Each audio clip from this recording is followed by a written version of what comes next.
Bonsoir et bienvenue dans ce 20e épisode du Café Multiverse où ce soir nous allons parler pas d'un film, pas d'une BD, pas d'un film, pas d'une série, pardon, mais bien d'une BD, la BD de Goldorak, avec nos deux invités, n'est-ce pas Greg? Ouais, salut à tous, salut Reyep. Donc, bienvenue à vous. Moi, merci beaucoup de nous faire l'invité d'être là avec nous. Donc, on reçoit ce soir des invités très très spéciaux. Du coup, on a parmi tous les auteurs qui ont travaillé à la BD Goldorak, donc qui est une suite de la série animée. Il y a le scénariste Xavier d'Horizon, Denis Bajram, un des dessinateurs, et Johan Guyot à la couleur. Et ce soir, on a vraiment l'honneur de recevoir Brice Cossu.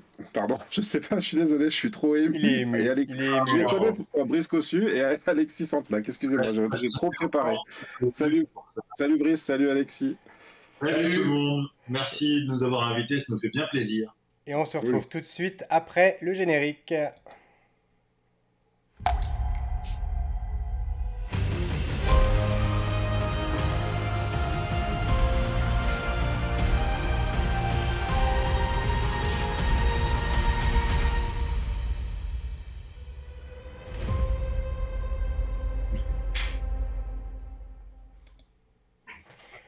Donc bonsoir à tous les deux, bonsoir Brice, bonsoir Alexis.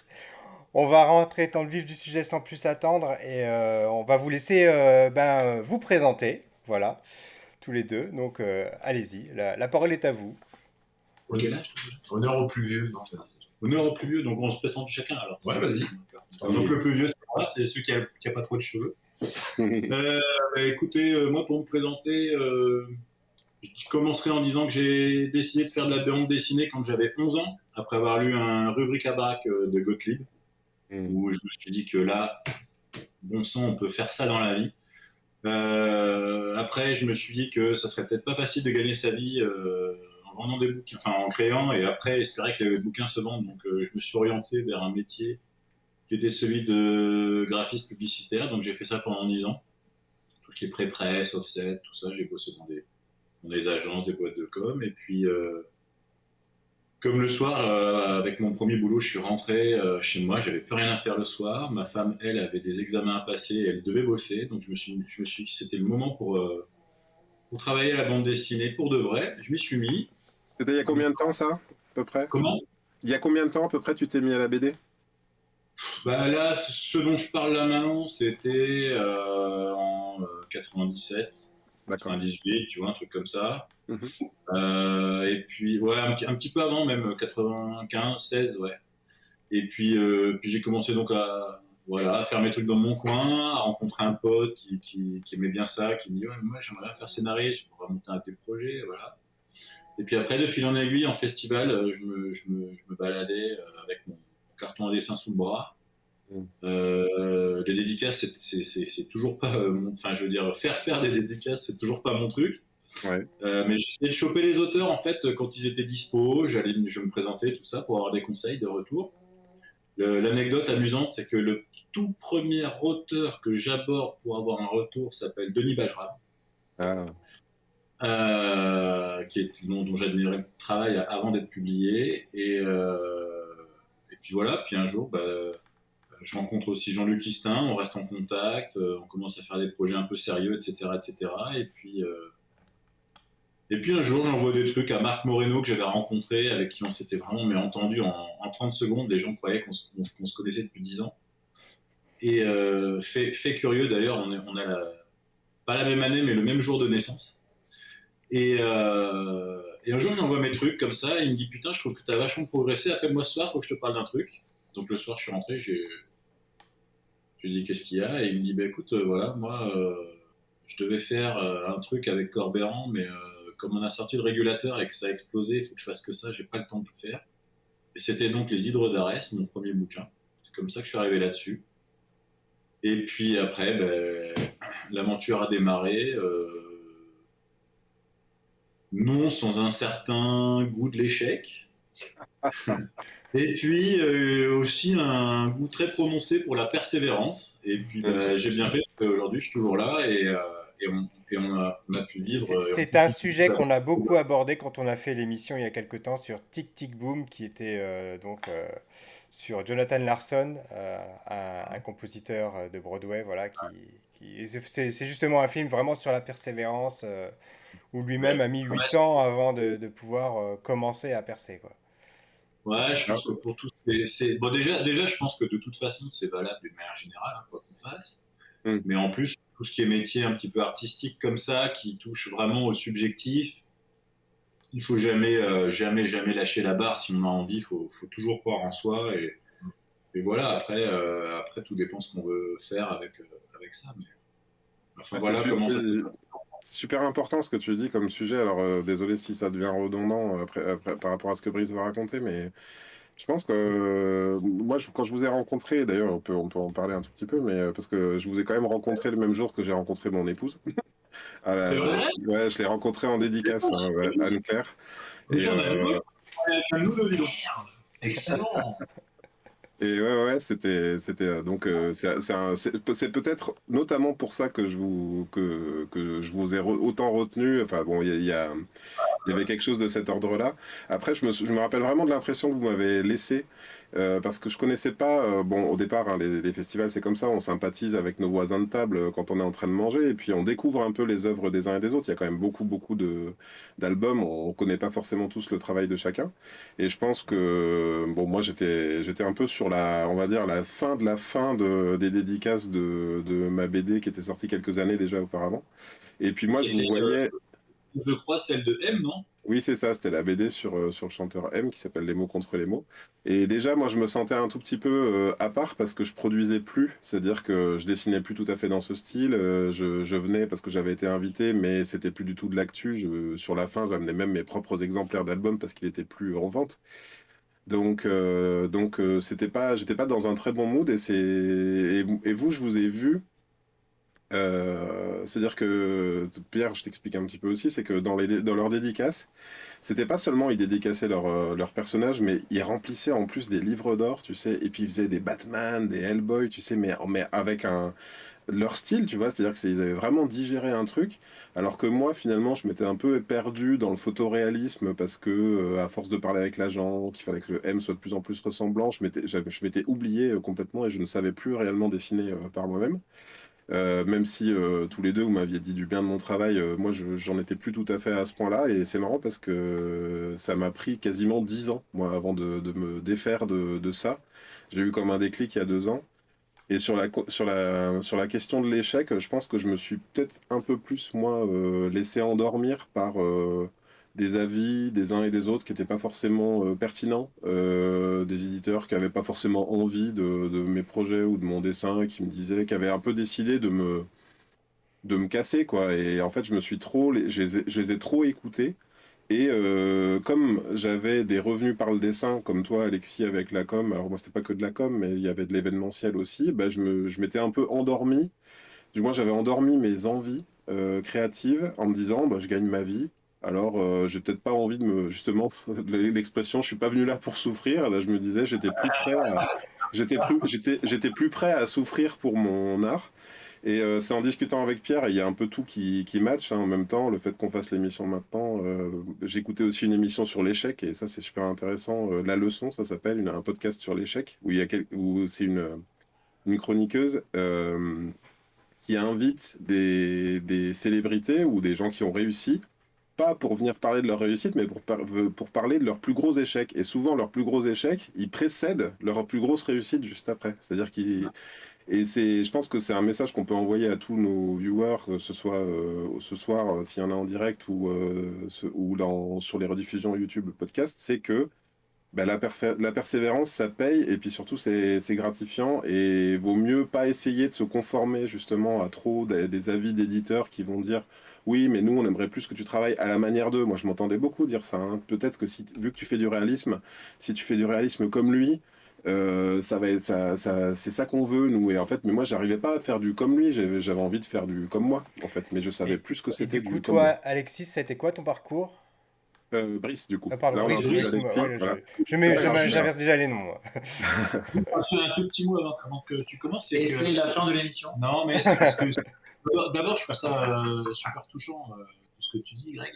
Et tout ça est d'autant plus. Donc, on développera encore après, mais Ouais. c'est d'autant plus vrai que quand on se rencontre à ce festival, Oui. moi, c'est pour mon premier bouquin. C'est le tout premier qui sort. Tu vois, c'était le Thomas d'Arrêt dont je parlais.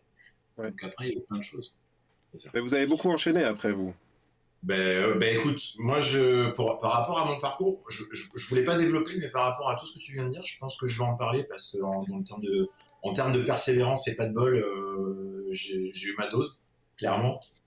Alors moi, le dessin, de toute façon, ça a toujours été un truc vital.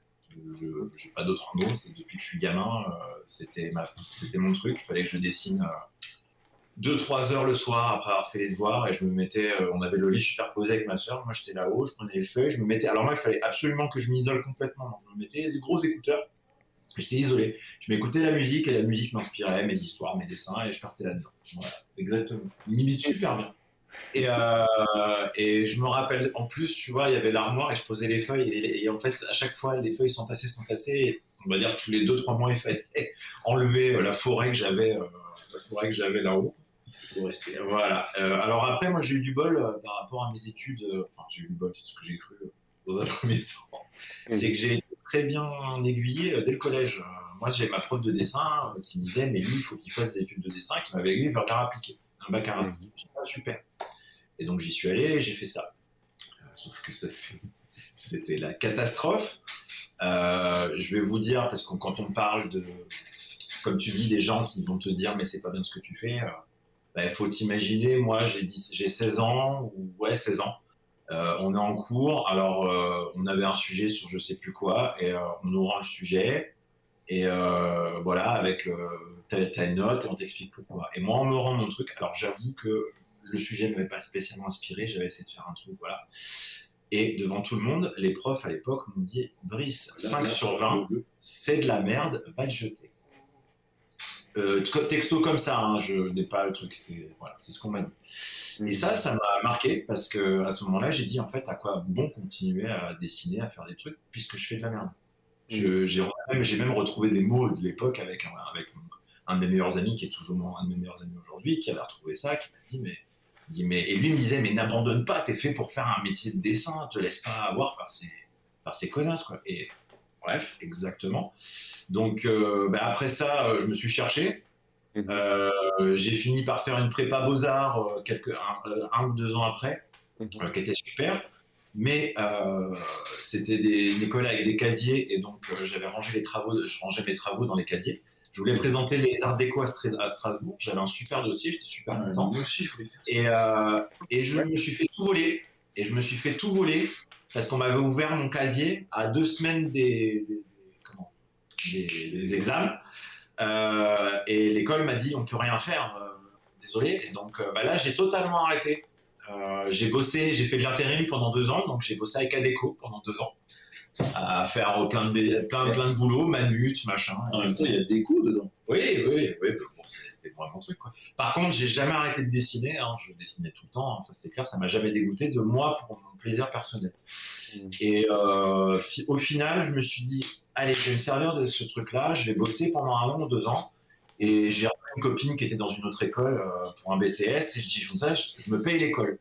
Ce que j'ai fait. Donc un BTS à Toulon, un BTS super. Ça s'était très bien passé. Et écoute, ça s'est tellement bien passé que dans ma classe, j'ai eu la chance de rencontrer un pote qui était le fils d'un organisateur de festival. Et du coup, qui m'a dit, mais présente tes dessins, il y a un mec qui bosse chez Soleil et qui vient. Et donc, je vois ce gars-là chez lui et je dis, bon, tiens, voilà, le mec, putain, je prends les dessins et je te les montre. Et je les montre à mon boss et puis on tient au courant. Et j'ai dû sécher un cours d'histoire de l'art pour aller aux éditions Soleil et rencontrer Jean Baquet. Il me dit, bon, t'as clairement un super dessin, mais on va voir si tu sais raconter des histoires avec ton dessin. Je dis, bon, écoute, coup de bol, moi je fais ça depuis que je suis gosse.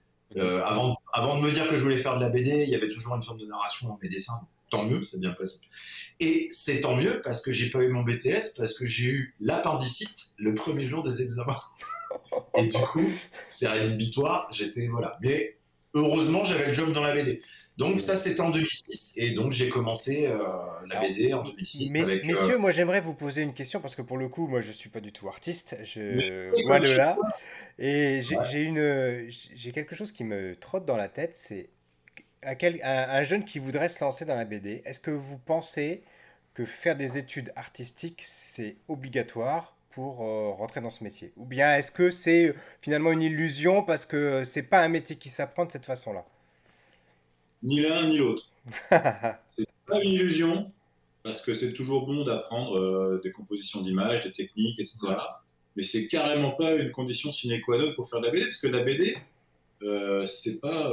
Enfin, il y a évidemment une notion artistique là-dessus, mais on va dire la BD de base, c'est un dessin avec un trait noir et basta. Il y a pas de technique de peinture et tout. En plus, il y a des Alors, coloristes qui si je font ça très bien. peux, si je peux prêcher un tout petit peu pour ma paroisse, parce que moi j'ai été refusé à Angoulême, enfin à l'école d'Angoulême. Moi j'ai fait des études d'architecture. D'ailleurs, pour l'anecdote, me suis moi-même présenté après aux Arts Déco de Strasbourg, qui était juste à côté de mon bahut l'ENSAIS, avec Ouais. mon book de tout ce que j'avais fait d'artistique pendant mes études, et je leur demandais est-ce que c'est possible que je vienne avec une forme d'équivalence. Ils m'ont dit bah, l'architecture, c'est pas une formation artistique. Donc j'ai fait ah bon. Donc je suis sorti de là, et après j'ai préparé pendant un an environ un book de BD vraiment pour rentrer à Angoulême, et ils m'ont dit ça nous arrive de prendre des gens médiocres mais quand on sent qu'ils ont quelque chose à l'intérieur. Voilà. Donc j'ai quand même Ça entendu fait le toujours truc plaisir. le plus violent de ma vie, mais j'ai failli me jeter dans une rivière ce jour-là. Et en fait, ma sœur qui habitait à Lille m'a dit, tu sais, il y a les Beaux-Arts section BD à Tournai. Et je suis parti là-bas, j'ai fait élève libre pendant 3 ans. Et là-bas, je trouve qu'ils ont un atelier, c'était avec Antonio Cossu. D'ailleurs, je sais Antonio même pas, Cossu, ouais, c'est très il est bien pas, vous n'êtes pas de la même famille, Brice et toi. Hein. Brice, C'est sûrement le cas parce qu'il est originaire de la même région que mon père et il est né dans les mêmes années. Et sachant que mon grand-père avait 14 frères et sœurs, j'ai envie de te dire que peut-être. En tout cas, je sais que là-bas, il y avait une approche atelier BD que je retrouve un peu dans ce que j'ai connu d'atelier partagé, hein, avec plein de gens il y avait 3 4 années de formation. Et en fait, c'est un rapport je trouve qu'il se positionnait un peu comme un éditeur, dans le sens où il te proposait un sujet, ça pouvait être adapté une nouvelle, ça pouvait être un sujet libre. Il y avait un certain nombre de pages à tomber par mois, ce que je trouvais assez pertinent. Et puis, il y avait, comment dire, si tu n'avais pas fini, il regardait pas, parce qu'il disait le travail n'est pas fait, même s'il te manquait une page ou la couleur, ou que c'était pas comme. Donc, vraiment, il te jugeait pas, il te notait pas. Et puis, ce qui était un peu violent, mais en même temps, ça te mettait directement dans le vif du sujet. Il fallait tenir ses délais. Et puis, comment dire, c'était tout ce rapport de lecture du storyboard. En fait, tout s'articulait autour du storyboard, c'est-à-dire, il validait ou pas. Il disait oui, mais là, si lui, il parle à un tel, pourquoi ils sont placés comme ça? Il y avait un truc très technique que je trouvais, ça m'a beaucoup formé là-dessus. Après, ça m'a pas formé au dessin, ça m'a pas formé aux techniques de dessin, et je suis parti vraiment dans tous les sens, moi. Et c'est vrai que pour finir de répondre à ta question, Pierre, même si elle n'était pas forcément adressée au départ, je Si, si, crois si, que à vous tous, hein, à vous tous. on peut se passer de formation d'art. Et enfin, franchement, tout ce que vous me racontez, je crois que l'émission elle pourrait durer 24 heures parce que ça Non, non, mais je m'éveille tiens plein les rênes, je la laisserai pas durer 24 heures, ne t'inquiète de pas. témoignages et tout. Mais en tout cas, ce que je peux dire, c'est que j'ai l'anecdote d'un élève justement des Beaux-Arts qui était parti voir un éditeur à Bruxelles, et à qui et on lui avait dit oui, mais on n'aime pas ton travail. Il avait dit oui, mais moi j'ai un diplôme de BD. Donc il disait engagez-moi puisque j'ai mon diplôme. Et donc oui, il y a pas de condition sine qua non, ni dans un sens ni dans l'autre. Si tu as un diplôme, j'ai même ma filleule qui m'a posé la question il n'y a pas longtemps, parce qu'elle en a appliqué comme tu as fait. Elle est pas en échec, mais elle se retrouve pas dans ce qu'elle fait. Et elle dit, mais moi, est-ce que j'ai envie de continuer là-dedans? Et moi, je lui ai dit au téléphone, peut-être contre l'avis de ses parents, lui dire, mais en fait, si tu t'en vas, il va rien se passer. Parce que tu aies ce diplôme ou que tu l'aies pas, si ton but c'est de faire une carrière artistique, tu n'as pas besoin de ce diplôme pour la faire. Par contre, tu as besoin d'être bien dans tes bottes et de continuer à croire en ce que tu fais. Et de persévérer. en fait, c'est ça que ce qu'on leur dit, c'est que l'argument numéro un, c'est la motivation. Vous êtes persuadé que c'est le métier que vous avez envie de faire, Hmm. vous pouvez vous donner tous les moyens, mais ne serait-ce que garder cet objectif-là. Si Hmm. vous le perdez un moment, si vous faites la BD parce que ouais, c'est rigolo, c'est le dessin, non, Hmm. on parle vraiment on parle d'une vocation.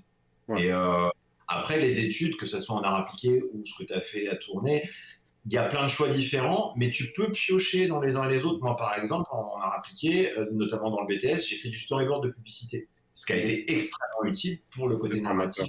Ouais. Tu vois. Mais on n'avait pas de sujet de BD. On a eu des sujets de BD, mais en même temps, on a fait de la boîte de jeu, on a fait des affiches, on a fait de la typo, mais en même temps, tout ça, c'est extrêmement utile pour une maquette de livre. Tu vois, c'est du langage que tu peux apprendre qui te sera utile de toute manière après en bande dessinée. Si je devais faire la synthèse de rien que nos 3 parcours, et d'après moi, ils en sont la preuve. Et pour moi, ce que j'en pense, c'est qu'il n'y a pas un parcours tout tracé pour avoir une carrière artistique dans la BD. Il y en a 1000, il y en a des millions sans doute. Chacun a son propre parcours et chacun va y venir à l'âge où il se sent. Je crois que pour moi, ce qui me paraît être le truc le plus difficile à définir, et il y a un facteur chance, il y a un facteur être dans l'air du temps, et d'ailleurs Goldorak, ça va être une partie, enfin la bonne partie pour moi pour faire la transition sur votre BD, c'est que, comment dire, moi, il y a 20 ans, avec Pierre, et justement, et j'aimerais rendre justice à Pierre parce qu'il dit qu'il n'est pas du tout artiste, il n'est pas du tout. Mais Pierre, il a toujours eu la passion de mon travail. C'est-à-dire que si je devais qualifier quelqu'un dans ma vie qui m'a poussé au cul, même au moment où j'avais pas envie, je vais pas dire qu'on a été fâché, mais il y a des fois où je l'ai bloqué, entre guillemets, je voulais pas répondre au téléphone parce qu'il me disait allez, faut que t'avances là, elle en est où la BD, là, t'en étais à la page 13, on attend la suite, qu'est-ce que tu fous? Et moi, des fois, ben, comme j'étais en prépa, j'ai fait des études supérieures, j'ai fait maths sup, maths spé, après je suis parti en archi et je lui disais mais j'ai pas le temps. Et encore, ben, à un moment donné, il y a 1 an et demi, j'ai touché le fond artistiquement, c'est-à-dire que il m'a dit ben, pourquoi tu publies rien sur les réseaux, et je lui ai dit ben, je dessine plus par plaisir. Et de l'avouer, c'est-à-dire d'avoir cette discussion avec lui, ça a été le truc déclic. Et puis là, alors moi, c'est une bonne nouvelle pour moi, et je vous le dis, les garçons, parce on s'est pas vu depuis, mais en fait, j'ai signé un album chez Albin Michel. 12 ans après mon album sur M, quand même. Ça fait long, hein. Ça fait long. Mais Sans c'est le transition. choc qu'il me fallait, pardon. Non, Et vas-y. pardon, excuse-moi Pierre, Termine, Pierre. vas-y. Je termine, mais sur la BD Goldorak, dites-vous que voilà, moi je m'appelle Greg Dyser, je sais pas si vous avez la ref ou pas du coup, mais voilà, Bien sûr. ça vient du nom japonais de Goldorak, tout le monde semble l'ignorer, même les gens. C'est ça. Même les gens à qui je le dis tous les ans, ils savent même pas de quoi ça vient. Ben moi, il y a 20 ans, je voulais déjà faire une BD sur Goldorak, et quand je croisais des éditeurs ou des gens, ils disaient ouais, ben grandis un peu, quoi. C'est-à-dire que c'était pas dans l'air du temps en ce moment-là. J'étais en avance sur mon temps, et puis bon, j'étais pas dans le même axe que vous. Je faisais pas une suite, c'était une parodie, c'était moi qui pilotais Goldorak. Et c'est parti, c'est marrant parce que ça a déjà été un déclic à l'époque. Je me suis cassé la jambe à un moment donné. Je rentre en maths spé, je me casse la jambe, mais genre la cheville, hein, en plus, hein, c'était en plusieurs morceaux et tout. Et je me retrouve bloqué, c'est-à-dire presque pas pouvoir. J'étais en chambre d'internat et tout, et le dessin est redevenu un refuge. Et à ce moment-là, j'ai commencé à faire des planches, pas très professionnellement, tout au crayon et tout. Mais c'est la naissance probablement de ma carrière de BD, et ça s'est fait accompagné par Pierre, en fait, hein, voilà. La boucle est bouclée. Alors, j'en profite pour rebondir sur un peu tout ce que vous avez dit et du coup rentrer dans le vif du sujet. Moi, la première chose qui m'a frappé en ouvrant la BD, c'est que j'avais l'impression de lire un comics. Donc, du coup, ma question, elle est, quelles sont vos influences? Parce que pour moi, enfin, je suis pas du tout un spécialiste de la BD, je vous l'avoue clairement.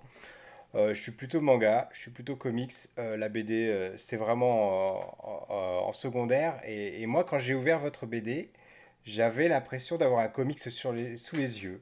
Et vous, tout à l'heure, tu me parlais, Greg, du fait que dans les livres d'or, il dessinait des Batman, des Hellboy.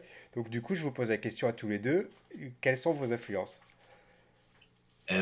Écoute, nous, quand on nous posait la question par rapport à Goldorak, on dit que c'est la BD mondiale. Pourquoi? Parce qu'en fait, on a tous, les dessinateurs, hein, je parlais vraiment pour la part du dessin, et même je pense le coloriste aussi, de toute façon, on peut le dire, euh, on aime tout. On lit du franco-belge, on lit du comics et on lit du manga. On n'est pas tous commencés par la même école, c'est là la différence, et donc on n'est pas tous imprégnés des mêmes codes. C'est pour ça qu'on a constitué cette équipe-là. Pour refaire l'historique vite fait, le projet Goldorak, ça recommence en 2016, donc ça commence il y a longtemps. Et ça démarre à un repas avec Christelle Lance et Xavier d'Horizon. Donc Christelle Lance, c'est notre éditrice chez Canard. Et qui est aussi éditrice au Lombard. Éditrice au Lombard, du coup de. C'est la patronne de Lombard et c'est la patronne de Canard. Voilà. Et donc repas, et il commence à discuter. Elle lui dit tiens, mais toi, quel est le genre, quel est le héros que tu voudrais faire, dont tu voudrais faire le truc? Qui sur Ultimate Project? Et il lui dit mais moi je suis un fan. Enfin, je fais aujourd'hui je fais ce métier de scénariste aujourd'hui en partie grâce à Goldorak. Il dit moi je voudrais faire un truc de Goldorak. Et en fait, elle lui dit tu ferais quoi?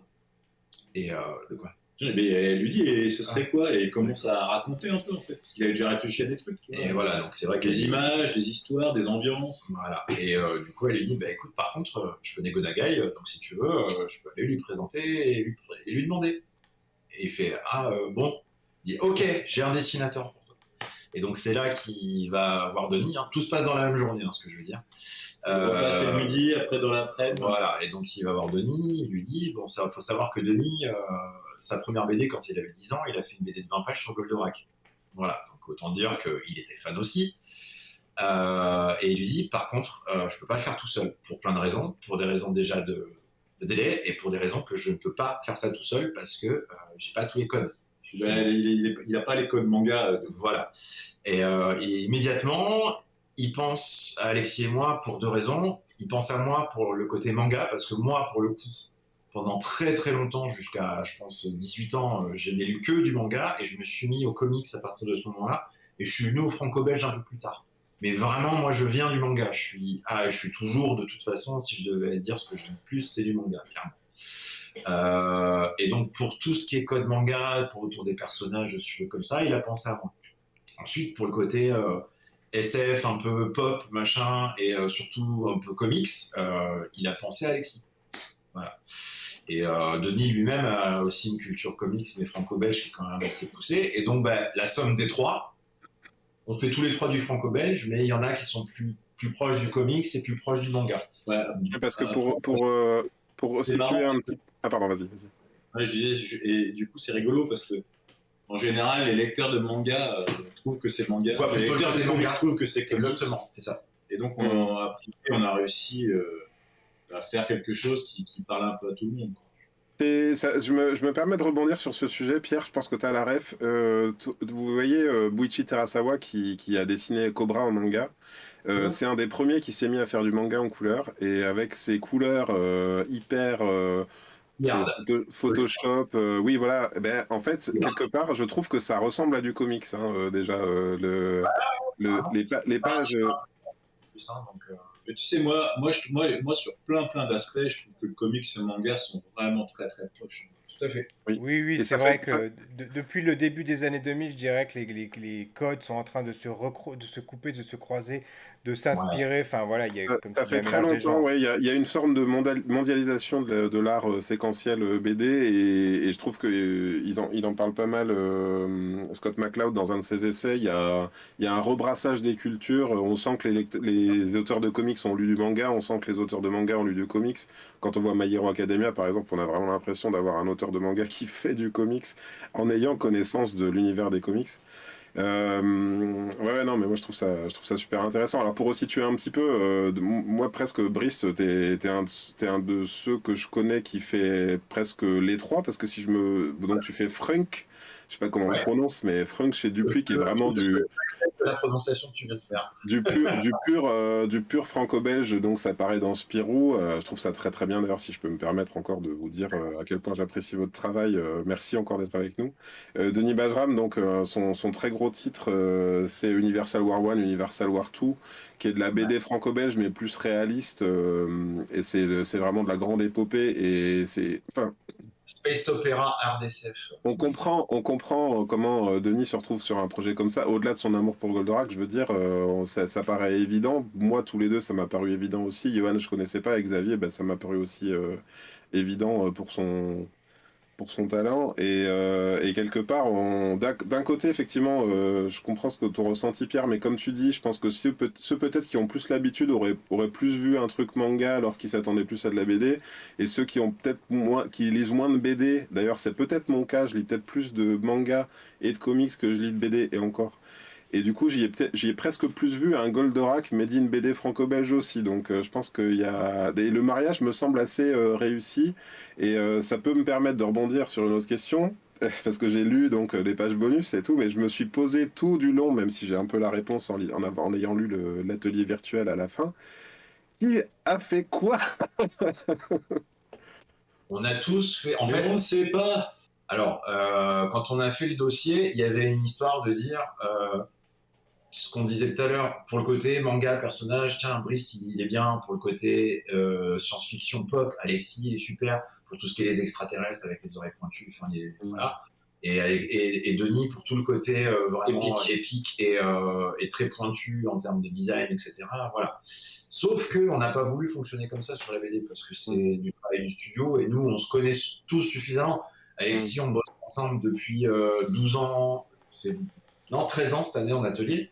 Oui, parce que là, vous nous recevez dans votre atelier, le Cavs Atelier, hein, C'est ça, le cas des ateliers, tout à fait. Voilà. Et donc, ça fait 13 ans qu'on bosse ensemble en atelier. Denis, alors via l'atelier virtuel dont tu as parlé, qui est donc un atelier où on se retrouve sur Discord avec plein d'autres auteurs. Avec Denis, c'est depuis 2013 ou 2014, donc ça fait quand même un bail aussi. Et donc, on se connaît très bien. On s'est déjà montré nos tafs, on s'est déjà conseillé aussi. Voilà. Bon, avec Alexis, c'est évident, nous, de toute façon, nos styles actuels ont forcément été influencés par l'un et par l'autre. Comment on rentre dans cet atelier virtuel, je voudrais savoir. On fait un casting à la sauvage. Tu sais, on te donne une rose à la fin si tu veux. Je veux bien participer à la prochaine saison du casting, alors, si c'est possible. Alors, avant de rentrer encore plus en détail dans le sujet de la BD Goldorak, moi j'ai une autre question, c'est de savoir, vous deux, quel est votre rapport à Goldorak? Parce que vous êtes des quarantenaires comme nous. Tu vois, Mais c'est pas le même en plus, c'est intéressant. ouais, c'est pas le même parce que, alors moi pour le coup, je me demandais un petit peu à un moment si j'avais vraiment vu la première diffusion ou pas. Et puis il se trouve que pendant qu'on faisait ça, à un moment je range chez moi des albums photos parce que mon père, j'avais récupéré ça de chez lui puisqu'il est décédé. Et puis je fais du rangement et puis je fais avec les albums. Et en fait, il avait gardé plein de trucs. Et là, je tombe sur un dessin qui est donc reproduit dans l'album à la fin, là, dans toute la partie atelier, justement, dans les bonus. Et en fait, c'est un Goldorak avec sa soucoupe et j'ai 5 ans. Et donc, on est en 1980. Et il y a un Batman aussi, ouais. Ah oui, il est dans l'album, exact. Ah ouais. Et donc, 1980, ça veut dire que j'ai vu les premières diffs, quoi. Tu vois, j'étais vraiment marqué par ça. Il y a un indice. C'est mon dessin le plus vieux que je connaisse, quoi. Il y a un indice facile qu'on peut avoir, je crois, c'est le générique qu'on a entendu à la télé. Parce que Ouais, c'est moi, ça. par exemple, je me rends compte que j'ai découvert un peu plus tard que ce que j'imaginais, notamment parce que j'avais un disque à la maison, donc c'était bien le disque de Noam auquel vous faites référence dans l'album. Mais moi, j'avais le générique et l'aventure continue, et pour moi, le générique canon dans ma tête de français de Goldorak, c'est et l'aventure continue. Hop, Ouais. je vais essayer de montrer le dessin. Il est où? Il est là. Voilà, Ouais, c'est ça. le fameux Alors, dessin si vous avec nous Goldorak. écoutez en podcast, tant pis, il fallait nous regarder en vidéo. Ah oui. Et je voudrais rebondir sur cette question. Ou alors, on va acheter l'album. Oui, ou je alors voudrais- achetez l'album, allez-y, de toute Oui, c'est façon, ça. on va pas vous dire de l'acheter, mais on vous le dira à la fin de l'émission, mais achetez-le. C'est ça, c'est notre principale recommandation du jour. Je voudrais rebondir sur la question du... Moi, c'est pas un dessin de moi que j'ai retrouvé. J'ai retrouvé un bloc de comptable dans lequel, parce que mon père était comptable, et j'ai rempli complètement les pages. Et quand j'ai redécouvert le dessin animé, donc dans sa diffusion sur TF1 dans le Club Dorothée, avec le générique de Bernard Minet, j'ai redécouvert les trois autres vaisseaux, donc en français, Alcorac, Vénusiac, Phosphorac, en me disant, je suis pas sûr d'avoir vu jamais ça. Et d'ailleurs, alors moi, c'est toute une histoire, je vais pas refaire la Roumanie, le machin, pas de télé, juste la télé de propagande, quelques épisodes envoyés depuis la France sur une VHS. Mais Goldorak, c'était ma passion ultime. Moi, quand j'étais petit, on devait m'appeler Grigorache, parce que je savais même pas prononcer correctement, mais c'était déjà Grigorak. Et donc j'ai retrouvé, et ça va me permettre de parler de ce sujet-là un petit peu, pourquoi j'ai fait de l'archi, parce qu'il y avait ça.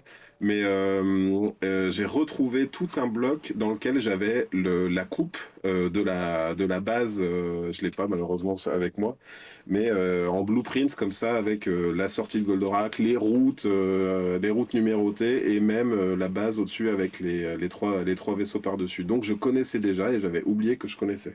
Et je me permets de vous montrer une des images de voilà un de mes trésors. Hein. C'est un artbook. Oups, je sais pas cadrer. Voilà. Et je pense que moi, le fait que je sois allé à un moment donné faire de l'archi, mon fils aussi, maintenant il adore, voilà, c'est cet artbook, je sais pas si vous le connaissez. Ah oui, ouais, c'est Voilà. classe. Ça. Et c'est un de mes trésors donc. Et je crois que je suis allé faire de l'archi par accident, juste par amour des coupes et amour des bâtiments en coupe et cette vue scientifique. Enfin, moi je trouve que ça. Cette œuvre-là, elle projetait quand même beaucoup de choses dans l'inconscient des enfants, quoi. C'était pas, c'est, il y en a qui disaient que c'était pas de la bonne qualité, que c'était de la violence et tout, mais ça parlait quand même de guerre, ça parlait quand même dans les années, enfin, dès les années 70, ça parlait d'écologie. Il y a une Ouais. dimension écologique à laquelle on pense plus quand on pense à Goldorak, parce qu'on pense robot, super armes et nom d'attaque trop cool. Mais en réalité, c'était énorme comme sujet. Alors, l'autre chose à laquelle j'ai pensé en lisant la BD, j'ai pas pu m'empêcher de faire le parallèle avec le film de Nicky Larson de Philippe Lachaud. Parce que pour moi, ce que vous avez fait, donc on le dit pour ceux qui ne le savent pas, c'est la BD, c'est la suite de la série télé de Goldorak. Et je précise bien la série télé parce Oui, que et puis, oui, le manga n'a absolument rien à voir avec la série télé. Et du on coup, peut même, On peut même dire, française, parce que le doublage oui, a une importance énorme. ouais, Ouais. oui, parce effectivement. que les noms des personnages et tout, qui sont des noms de L'histoire, constellations ou d'étoiles. Oui, Même tout est histoire, repris. on a su par le contact qui faisait le pont, notre la traductrice, traductrice qui faisait le Choco. pont entre Choco, qui faisait le pont entre Dynamique et nous. Oui, je sais. Voilà. Et elle nous disait en fait que la version française est, ne serait-ce que même par rapport à la façon dont c'est doublé, est radicalement différente de Grandizer, donc de la version japonaise, parce que la traduction française a amené un côté très shakespearien, très dramatique qu'il n'y a pas au Japon. En fait, au Japon, c'est un dessin animé pour les enfants avec des méchants. Enfin, c'est parce que nous, c'est-à-dire que quand le dessin animé est arrivé en France, il n'y avait pas ce genre de dessin animé pour les enfants. Les enfants, c'était les trucs mignons. C'était à l'époque, c'était dans mon souvenir, c'était Barba Papa et les Watu et les aux enfants. Et là, d'un seul coup, on est face à un héros qui est torturé, qui joue de la guitare, qui est super, voilà, et d'un seul coup, tu te retrouves avec des histoires. Et en fait, c'est ça. Moi, pour en revenir à comment découvrir Goldorak, moi, clairement, j'ai découvert avec Goldorak Go, et Bernard Minet. Minet. Moi, quand j'ai regardé Goldorak, j'avais déjà vu Astro, j'avais déjà vu Les Chevaliers du Zodiaque, et voilà. Mais euh, quoi qu'il arrive, en fait, tous ces dessins animés-là, au-delà de Goldorak, Goldorak en fait partie, mais moi, c'est toute cette époque-là où moi, j'ai eu de la chance, en fait, de quand je regardais les dessins animés, d'avoir des dessins animés qui me prenaient pas pour un gosse, quoi. D'avoir des dessins animés qui me montraient des histoires dramatiques où il y avait des enjeux, où il y avait des trucs rigolos, mais en même temps, il y avait des drames, il y avait des morts, il y avait des moments tristes, il y avait des moments qui faisaient peur. Enfin, c'était vraiment. Et, ouais. Et c'est vrai que j'ai appris plus tard que tout ça, je le dois à Goldorak. Donc, il est évident que voilà. Et c'est vrai que Goldorak, nous, c'est ce qu'on s'est dit parce que tu vois, par exemple, Denis et Xavier, eux, ils ont vu la première diffusion à la télévision. Mais c'est le seul dessin animé, Goldorak, qui, pourtant, on a tous 10 ans d'écart, mais on a ressenti la même chose à différentes époques quand on l'a vu. C'est-à-dire que le gamin de 8 ans qu'on a tous été à un moment, que ça soit en 1978 ou en 1985 ou machin, il a ressenti la même chose devant ce dessin animé-là. Et ça, c'est fort. Et c'est ça qui est génial. Quand tu dis que ça prenait pas pour des cons, il y avait aussi, c'était un des premiers qui avait une progression au long cours avec une histoire qui se suit. Alors Goldorak, c'est un peu moins le cas. Tu peux prendre un épisode comme ça au tout venant, mais Ouais, il y a quand même une progression narrative avec des saisons et des fins, des endings, des fins de saison et une suite au début de saison d'après qui te maintient. Moi, enfin, j'avais gosse, j'avais été traumatisé par comment il s'appelle Le gorille. le gorille qui arrache le bras. Moi, mais qu'est-ce qu'il a fait à mon idole? C'est pas possible. Et j'étais catastrophé complètement de la gravité de ce qui pouvait arriver au personnage. Et ouais. ouais. Et donc, voilà, c'est ce que je voulais dire tout à l'heure par rapport à ça, c'est que la BD, c'est la suite L'animé du français. dessin animé. Et j'ai Mm. ressenti la même chose quand j'avais vu le film de Nicky Larson, qui a eu Mm. les critiques qu'il a eues, qui sont pas toutes justifiées, je trouve. Et j'avais passé un bon moment devant ce film, mais parce que je l'avais pris comme une suite, enfin, ou plutôt comme quelque chose qui était un Nicky Larson et pas un City Hunter. Oui, Et c'est je ça. pense que c'est vraiment de cette façon-là qu'il faut aborder votre BD, quoi. Tout à fait. Ouais, de toute façon, nous, il était hors de question. Notre souvenir à tous, c'est Goldorak, c'est pas Grandizer. Grandizer, c'est Mm. quand tu as 18-20 ans et que tu te dis, tiens, Goldorak, comment ça s'appelait au Japon? Tiens, je vais la Mm. regarder en VO sous-titré. Et là, tu te dis, ouais, mais c'est pas pareil. C'est pas pareil. Le souvenir qu'on a tous, et le souvenir auquel on voulait faire appel aux gens quand on a fait la BD, c'est Goldorak. On voulait retrouver Alcor, Actarus, et pas Duke Fleet, Maria Fleet et tout ça, même si on respecte l'œuvre d'origine. Mais c'est pas comme ça qu'on nous l'a présenté, donc c'est pas le souvenir qu'on en a. Et Mm. vraiment, ce projet, c'était le point d'orgue qu'on s'était donné, c'était on va faire la BD de nos souvenirs. Mm. Et on va partir de nos souvenirs pour la faire. C'est intéressant comme point de vue et maintenant j'ai la réponse, mais je me demandais moi à l'origine si c'était un point de vue éditorial justement qui ciblait particulièrement le public français. Alors, Parce il y a eu, d'un point de vue éditorial, que... on a eu zéro contrainte de rien. Mhm. On a absolument fait là, le projet, il est ce qu'il est, et il est comme ça uniquement parce que nous cinq, Mhm. ensemble, on l'a voulu comme ça. Ouais. Et donc, il y a pas eu, et même, tu vois, même dans les rapports avec le Japon, avec Gonagai, sa boîte, Dynamique et tout, Mhm. on a eu une totale liberté. On n'a pas changé une virgule, on n'a pas changé une couleur, on n'a pas changé un dessin, rien que dalle. Mhm. D'accord. Bah, De toute c'était la manière, question que j'allais vous poser. Là, je voulais vous ouais. demander si comment s'étaient passées les relations avec le Japon. Est-ce que vous aviez eu des contraintes, voilà. Est-ce qu'il y avait des choses que vous aviez le Les, droit de les, faire ou pas faire les Alors, seules contraintes, ça a été contractuel, c'est-à-dire d'établir le contrat au départ et tout ça. Après, nous, on est allé voir, en tout cas Kana est allé voir Gonagai avec le projet déjà. Tu vois, le synopsis était écrit, il y avait 2 pages, il y avait des designs, il y avait des machins, donc ils savaient vraiment où ils mettaient les pieds. Je pense tout à fait honnêtement que si ils avaient dit non, on n'aurait pas cherché à changer un truc parce que c'était pas, on voulait pas faire ce qu'on voulait pas faire, quoi. Mhm. Donc et après ils ont dit oui très rapidement, ça c'était un truc de fou hein, parce que ça a pris 10 jours hein, pour avoir un oui. Mhm. Après, ça a mis 1 an et demi ou 2 ans pour avoir les rédiger contrats. les contrats et tout ça, mais parce qu'il y a Mhm. beaucoup de choses à envisager, parce que Goldorak, c'est pas rien. Mhm. Mais du coup, après, les rapports, donc Cana s'est chargé de tout ça. C'est aussi pour ça qu'on a pu faire le projet comme ça. C'est parce nous, on qu'on a pu se on concentrer sur le bouquin, ouais, en fait. on a un éditeur qui nous a suivis à 200%. Eux se sont occupés, en fait. Même quand on lui dit on va rajouter 20 pages en fait, et ils nous ont dit oui. Enfin voilà, on a vraiment, ils ont, tu vois, c'était une vraie volonté collective d'auteurs au départ. Ça s'est étendu avec notre éditeur, avec les équipes marketing et tout ça. On a vraiment tous bossé ensemble. On est présent à chaque décision.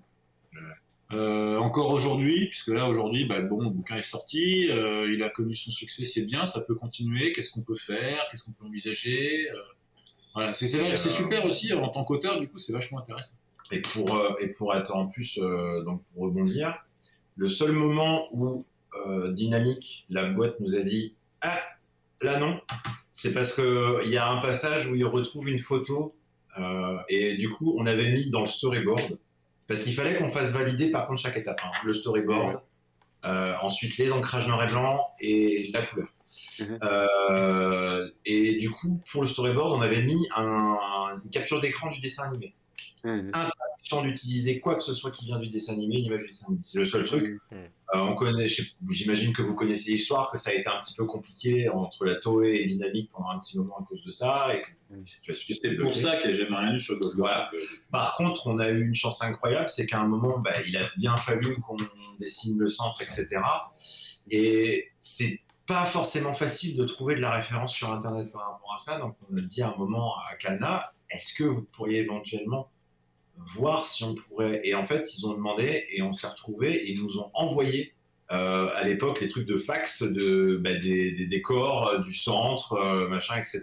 On a tous les JPEG, en Donc, fait, les plans, là, tout ce que tu nous as montré tout à l'heure, tout ça, on a ça pour le centre, on a voilà, ça des pour images en JPEG, on a le dossier. Des images de fax, mais alors c'est marrant parce qu'il a fallu qu'on invente des trucs parce que ne serait-ce que la salle de contrôle avec Procyon, avec l'écran, etc. Tu as toujours la face avec les écrans, mais ce qu'il y a derrière, on ne le voit jamais. On sait même pas, par contre, on rentre dans la pièce. Voilà. Tu vois quand même la machine, tu sais, avec les gros boutons rouges qui fait des tickets de caisse. Là. D'un point de vue spatial, t'as aucun repère à part l'écran de T'as pas face. spécialement de repère. Et c'est un petit peu, et on n'a jamais réussi, pourtant on a cherché, on n'a jamais réussi à trouver un intérieur du ranch. Ou à trouver un truc, voilà. Donc c'est pareil pour l'intérieur du ranch. Il a fallu qu'on trouve, qu'on gère comment. Il y a l'épisode du Nouvel An où ils enfilent chacun des kimonos dans des chambres différentes. Ouais, mais pareil, tu sais pas les chambres dans la maison. Non, mais bien sûr, oui, ça c'est assez clair, ouais, tout à fait. Mais je pense même que les équipes, suivant les épisodes, devaient un tout petit peu improviser. Mais écoute, moi je suis sûr, parce que parfois, en termes de rapport, on a eu du mal. bien sûr, ouais. Mais je le dirai jamais assez. Moi, je me sens vraiment ravi d'avoir cette discussion avec vous. C'est hyper passionnant parce que on le sent, enfin. On le sent que l'album il est fait avec du cœur. J'allais employer le mot marketé, c'est pas ce que je voulais dire, mais quelque part on sent que le produit il est raccord avec l'attente du public français. Je sais que le premier manga chez Dynamic qui est sorti, dans lequel il y avait les attaques en français, les noms en français, et en dessous, entre parenthèses, les noms Duke Fleed, japonais et tout. Et il y avait un côté double lecture comme ça, ils voulaient tout faire, contenter tout le monde, et finalement c'est beau pour personne. Et je crois qu'on se retrouvera toujours avec cette problématique-là, sachant que le succès de Goldorak est tout à fait franco-français, même s'il a été très connu en Italie. Mais dès qu'on Ainsi qu'au passe... Moyen-Orient. Ainsi qu'au Moyen-Orient, c'est un ainsi gros qu'au succès. Moyen-Orient. Ouais. Oui, bien sûr. Oui, pardon, je pensais. D'ailleurs, quand je vois les émissions où il se fout de Gad Elmaleh parce qu'il dit que chez lui ça s'appelait Grandizer, et là je vois Arthur qui fait ah mais qu'il est con, et ça s'appelle pas comme ça s'appelle Goldorak. Et en fait, au Maroc, ils ont eu et en Algérie, je crois aussi, ils ont eu vraiment la version au plus près avec les génériques qui chantaient en arabe. D'ailleurs, ils font des concerts où ils chantent le générique avec les. C'est trop. Ouais, tout à fait. Ouais, c'est génial, c'est génial. Et d'un autre côté, ouais, moi je trouve que on a cette particularité française d'avoir quelque part transformé l'œuvre. D'ailleurs, alors on voit pas très bien. Derrière moi, on m'a offert ça pour mes 40 ans. C'est l'affiche originale du film Goldorak. Vous savez, Goldorak, le film au cinéma, qui est un gros gloubi-boulga. En fait, ils ont pris toutes les OAV, ils les ont mis bout à bout en disant pendant ce temps-là, à l'autre bout de la Terre, il y a le même personnage qui est à deux endroits en même temps. Il pilote Mazinger, il pilote Loveter, et puis ça n'a aucun sens. Mais c'était sorti au cinéma. Et d'ailleurs, quand je me retourne, c'est écrit voilà, une production René Château. Voilà. Donc c'est complètement ridicule. Parce que c'est évidemment pas René Château qui a fait ce truc-là. Mais voilà, on est. Enfin bon, moi j'ai aimé vous lire, j'ai aimé lire cet album.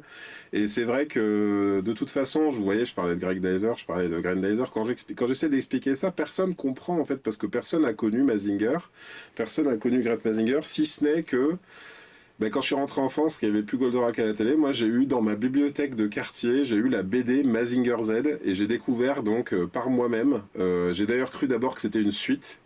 Attendez, je dois l'avoir par ici. Vas-y Pierre, je te laisse parler un petit peu. Et du coup, par rapport au scénario, etc., vous vous êtes posé des questions de savoir si vous aviez envie d'intégrer des choses en dehors de l'univers de Goldorak, de l'univers étendu, du Mazinger, des choses comme ça, des références qu'il aurait pu y avoir. On a fait la référence. Moi, j'avais mis à un moment, t'as juste un porte-clés avec une tête de Mazinger à un moment sur un téléphone et un clin d'œil. Voilà. Alors après, il y a des gens qui ont dit ouais, mais du coup, vous avez intégré Mazinger dans l'univers. Bah, on a fait un clin d'œil. Dans le tout premier épisode, de toute façon, Alcor il fait référence en disant qu'il n'est que le paisible pilote d'un Oveter. Oui, c'est ça. Alors qu'en fait, il parle de Mazinger, voilà, qui est dans le musée des robots. Il y a les images et il dit un truc complètement chelou. Il dit oui, mais pourquoi m'attaquerait-on comme si on allait l'attaquer avec Mazinger Z en fait. Ils ont vraiment fait une sorte de pirouette comme ça pour expliquer. Ouais, c'est vrai que. Mais en même temps, ça, quelque part, ça traduit autre chose aussi, c'est qu'au Japon, Goldorak ou Grandizer n'a pas eu le succès des autres, en fait. Hein. Et d'ailleurs, ça se voit d'une certaine façon. C'est à se demander presque si une suite canon de Grandizer ne pouvait pas arriver que par des Français, parce que aujourd'hui, quand tu vois une suite à la trilogie Mazinger Z, Great Mazinger, quand tu vois Mazin Kaiser, bah, Grandizer est complètement oublié.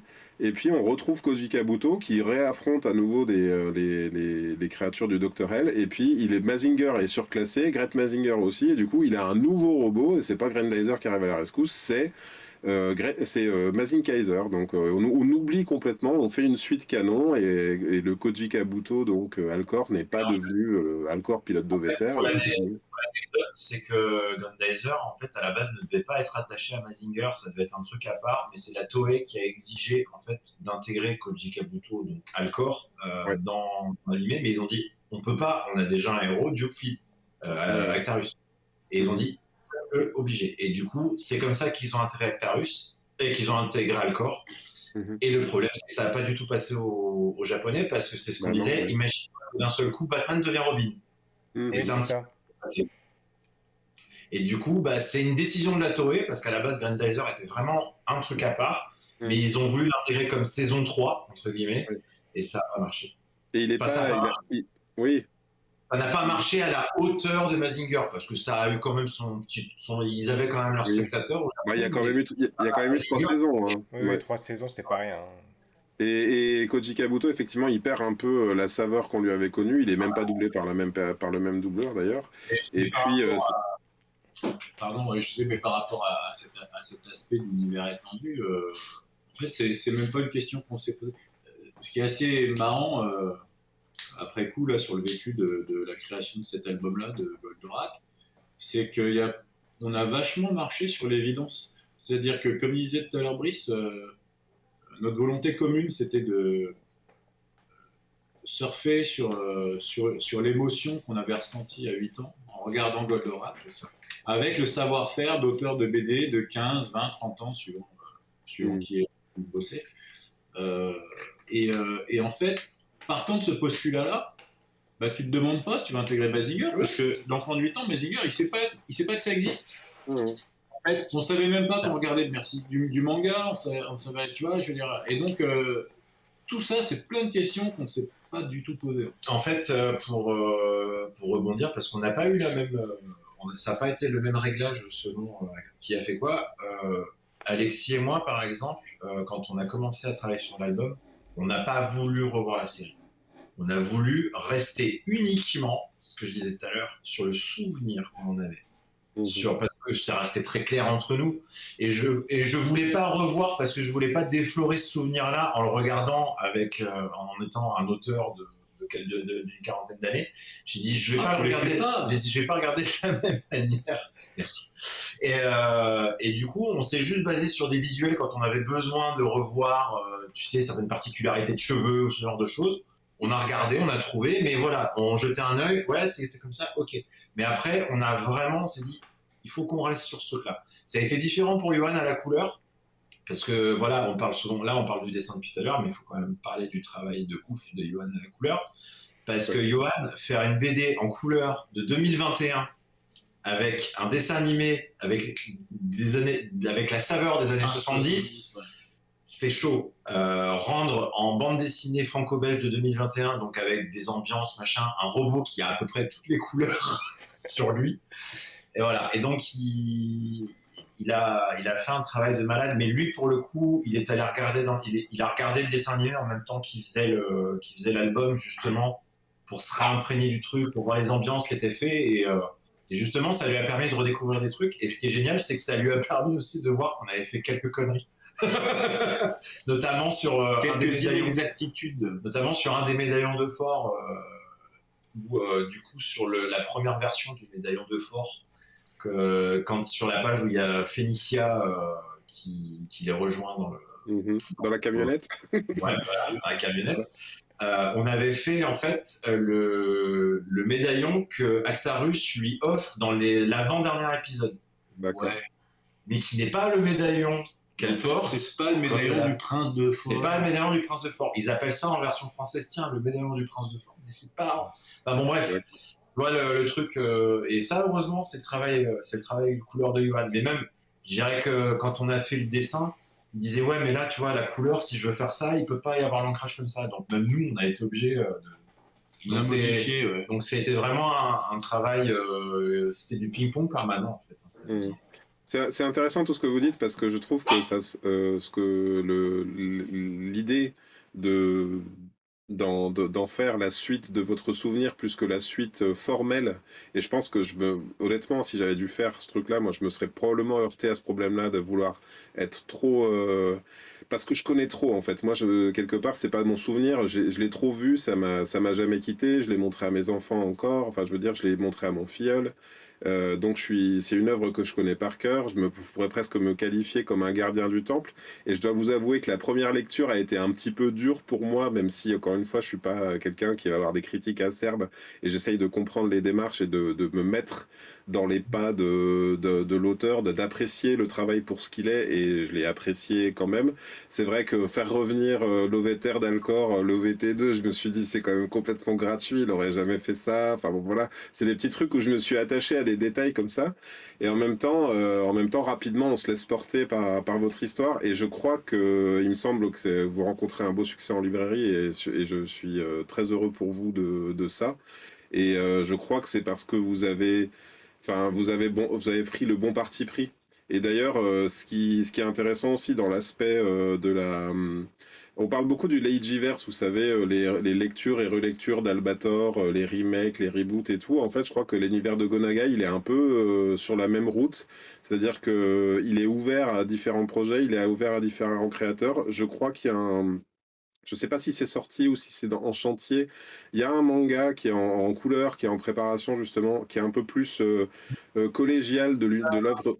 Comment? Alors, il est déjà sorti au Japon il y a une dizaine d'années et ils le ressortent là en version française. C'est Dynamic Heroes avec tout l'univers de Gonagai. Alors non, je pense pas à ça, je pense à quelque chose qui doit être, je me demande si c'est pas fait en Italie et c'est en couleur, peut-être, excuse-moi, si c'est ça, désolé, je me trompe, mais c'était en couleur, enfin c'est un projet en couleur avec vraiment tous les robots, Getter Robot, Mazinger Z, Great Mazinger qui font équipe, comme dans... Oui, c'est ça, c'est Dynamic Heroes, oui, je pense. D'accord, c'est Dynamic, alors excusez-moi. 2006 en fait, 2006-2007 dans mon souvenir, c'est Dynamic Heroes et ils ont vraiment repris les designs à la Shingo Araki, je vais y arriver, le designer, voilà, Ouais. de mes références en plus. Ouais, à partir de la saison 2, ouais.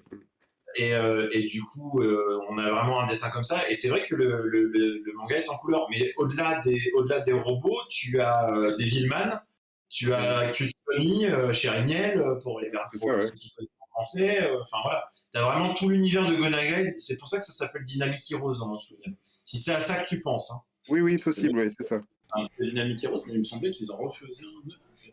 Non, ça a été. Si, je crois qu'il y a un projet plus récent, mais. Mais il me semble qu'il y a un projet encore récent. Ouais. Oui. Et peut-être que ça a été plus récent, mais il me semble qu'il y en avait 3 volumes qui étaient sortis il y a une dizaine d'années. Peut-être qu'ils donnent une suite à ça. Hein. Mais oui, ça va sortir cette année, je crois, ou l'année prochaine. Et à votre avis, alors j'ai une double question parce que j'ai cru entendre que tout à l'heure Alexis dire que potentiellement vous réfléchiriez à une suite, et autrement en termes de... Non, c'est ton fantasme du lecteur. D'accord. Alors, excuse-moi, j'ai mal interprété un truc que tu as dit. Et l'autre question, c'est vu que c'est encore une fois pensé pour le public français, est-ce que c'est une œuvre d'après vous qui peut trouver sa place traduite au Japon ou dans d'autres pays par exemple par exemple en Amérique du Nord? Alors ouais, on sait que de toute façon, du Nord, alors après encore une fois, ça prend toujours du temps. C'est comme ça a pris du temps pour nous, par rapport au Japon, voilà. Mais on sait que l'Italie, il y a une clientèle qui attend. Clairement. On a eu des demandes aussi de traduction justement en arabe pour le public du Proche-Orient. Voilà. Et pour le sortir en comics aussi. Et on a eu des approches pour les États-Unis, parce qu'aux États-Unis, c'est un petit peu différent. Ça a eu un petit succès très, très, très restreint. Parce qu'aux États-Unis, en fait, ils ont pris 24 épisodes qu'ils ont mis en saison 3 d'un truc qui s'appelait Force 5 dans mon souvenir. Tu sais, c'est un petit peu comme ce qu'ils ont fait avec Robotech. Ils ont pris les Américains, Ils ont pris 3 dessins animés qui avaient rien à voir les uns avec les autres.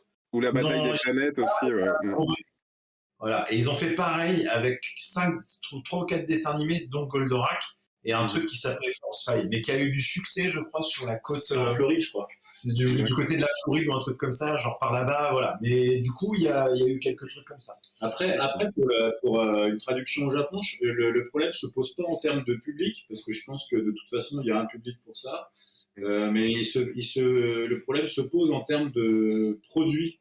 Ouais. Parce que au niveau de leur culture bande dessinée, c'est là-bas, c'est le manga. Et en fait, le bouquin qu'on a fait aujourd'hui de Goldorak en l'état actuel, Pour eux, c'est un artbook. C'est presque un artbook. Il y a beaucoup de pages, c'est en dur, c'est en couleur, c'est voilà. Et donc ils achètent pas ça. Donc voilà, après voir si ça peut être fait ou pas. Nous on adorerait, hein, mais le fait est qu'on se dit si ça part au Japon, est-ce qu'on n'a pas intérêt? Et au-delà. Est-ce qu'on n'aura pas intérêt? Mais en même temps, ça n'aurait pas grand intérêt parce que je pense que ce qu'on a fait, c'est Goldorak, c'est pas Grandizer, donc je pense qu'on n'aurait pas intérêt à faire Grandizer. Et au-delà de ça, ce qui a été négocié pour ce bouquin avec Dynamic, c'est de faire un bouquin francophone de temps de page, etc. Si traduction il doit y avoir, il doit alors y avoir négociation contractuelle pour cette traduction-là, pareil pour l'autre traduction, etc. Donc forcément, ça rallonge les délais pour faire ça. C'est compliqué. Sans compter que vous avez un découpage, pour le coup, très format franco-belge, grande page et tout, qui s'adapterait pas forcément à une édition plus petite. C'est ça. Alors c'est vrai qu'en plus, la BD, je trouve quand même qu'elle s'intègre bien dans l'univers artistique actuel, et c'est pour ça d'ailleurs que notre émission s'appelle le Café Multiverse, parce que c'est très à la mode en ce moment, on le voit d'ailleurs avec les films Marvel dont on parle souvent dans nos émissions.